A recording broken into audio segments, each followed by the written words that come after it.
This is not AI. Some people refer to it as OI.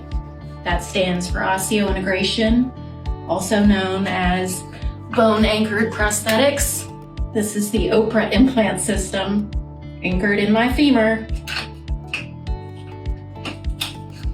OI, not AI. I was married to Joe for exactly 17 months, and then in August 2012, we were in a motorcycle wreck.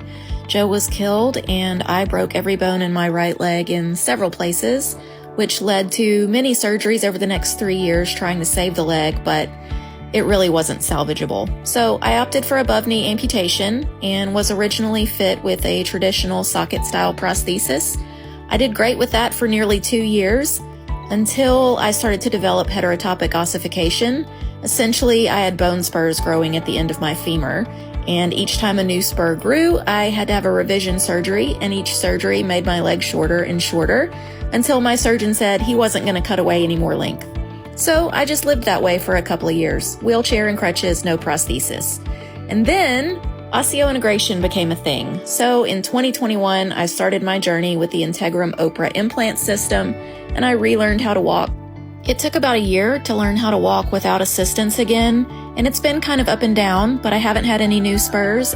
I did recently have surgery again to repair a torn labrum in my hip, so I had more time off the prosthesis, learning how to walk again, lots of therapy, but I'll get there.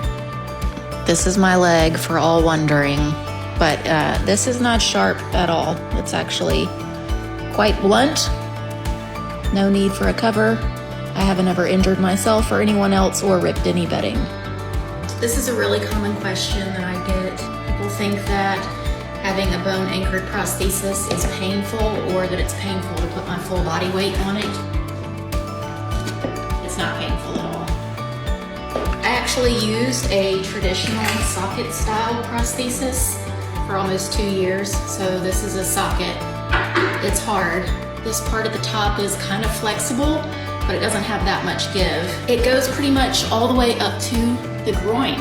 So imagine every step that you take, getting pressure in your groin and on your ischium in the back, every single step.